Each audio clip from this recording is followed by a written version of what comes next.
Alpha classes and first of all happy Navratri to all of you. तो आज मैं आप सभी के लिए लाई हूँ क्लास 10th के लिए एक बहुत ही इंपॉर्टेंट हिस्ट्री का chapter the nationalism in India. तो बिगिन। ये है इंट्रोडक्शन। बेसिकली इस चैप्टर में क्या क्या पढ़ेंगे उसका ओवरव्यू देखते हैं। पहले इसमें दो पार्ट में डिवाइड है। पहला नॉन कोऑपरेशन, दूसरा सिविल डिसोबीडियंस। ये पहले पार्ट है। पहला है फर्स्ट वर्ल्ड वॉर, खिलाफत मूवमेंट एंड नॉन कोऑपरेशन। ये इसी के अंदर आएगा। अब इसमें क्या क्या पढ़ेंगे? Emergency of a new economic and political landscape due to the war. Basically जब वॉर चल रहा था तब लैंडस्केप और इकोनॉमिक कंडीशंस में इंडिया ने क्या क्या स्ट्रगल किया वो देखेंगे। Second, search in defence spending funded through war loans and increase taxes, elevated custom duties and the introduction of income tax. उसके बाद जो डिफेंस वॉर में डिफेंसिंग के लिए हमने जो पैसे खर्च किए, उसके बाद वॉर के लिए लोन्स लिए, फिर कैसे टैक्सेस इंक्रीज हुए उनके बारे में पढ़ेंगे और इसमें आप इनकम टैक्स के भी बारे में जानेंगे। थर्ड है installation of prices and hardship for the general population. Basically जगह जगह पे जो मतलब हार्डशिप और जो हर चीज़ों की रेट प्राइसेस बढ़ती है उसके बारे में। फिर है compulsory recruitment of individuals for the war effort and this is the main point कि ब्रिटिशर्स ने इंडियन को इतना मतलब कब्जा कर लिया था कि वो उन पे ये दबाव बना थे कि हर एक इंडिविजुअल का आर्मी में होना इम्पोर्टेंट है, चाहे वो मेजर हो माइनर हो डजंट मैटर, बट होना चाहिए। Severe shortage of food leading to widespread famine and suffering.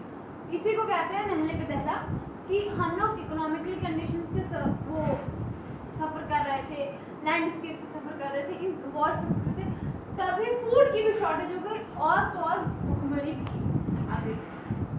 Concurrent influenza epidemic causing millions of casualties.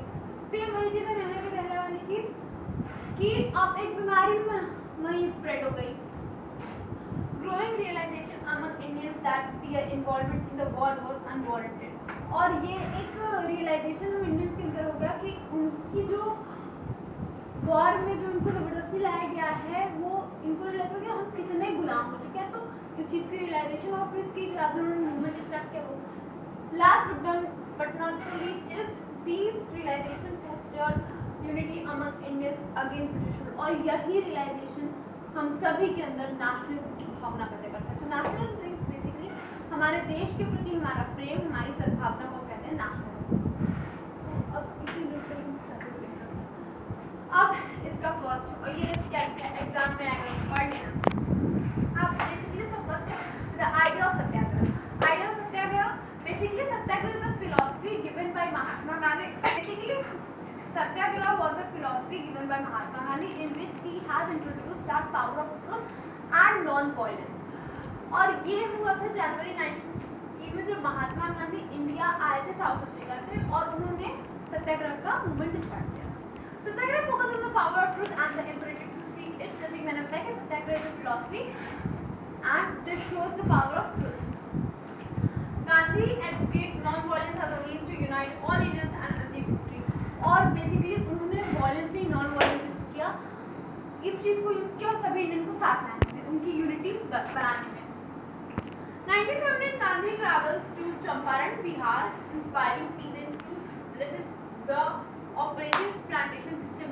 This is basically मैं आपको एक और बात बता दूं कि प्लीज जितने भी डेडलाइंस हैं सबको प्लीज मत करिए, वो सब आएंगे और इसमें से ये 3 क्वेश्चन पूछ सकते हैं। When Gandhi had arrived and उसके बाद पूछेगा व्हेन गांधी हैड स्टार्टेड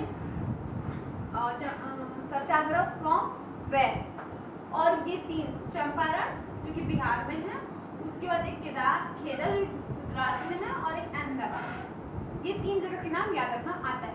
तो बेसिकली 1917 में गांधी जी चंपारण के जो कि बिहार में वहाँ पर उन्होंने सत्याग्रह की शुरुआत की फर्स्ट था।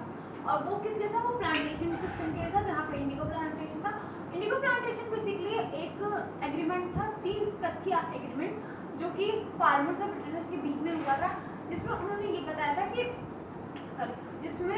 उन्होंने ये कहा था कि फार्मर के पास अगर समझो 1 बीघा जमीन है जिसमें कि 20 सेंटीमीटर है, तो उसमें से उनका 3 कट मतलब 3 आधे में उनको इंडिगो का प्लांटेशन करना बहुत इम्पोर्टेंट इम्पोर्टेंट है और इंडिगो डाई जो कि कपड़े कलर करने में काम आता है। तो इस चीज़ से रिलेटेड उन्होंने ये सत्याग्रह किया था जब पालन सत्याग्रह जिसको कहते हैं, जो कि बिहार में था। और इससे वो प्लांटेशन उन्होंने बंद किया क्योंकि उसमें एक इंडिगो कमीशन के मेंबर को ज्वाइन किया। उसके सेम ईयर ऑर्गेनाइज सत्याग्रह इन खेड़ा गुजरात सपोर्टिंग पीजेंट्स इन दियर स्ट्रगल। उसी ईयर में वो फिर सत्याग्रह करने वहाँ खेड़ा गए जो कि गुजरात में पड़ता है, और उनको सपोर्ट करने का उन पीजेंट्स को जो कि वहाँ स्ट्रगल कर रहे थे।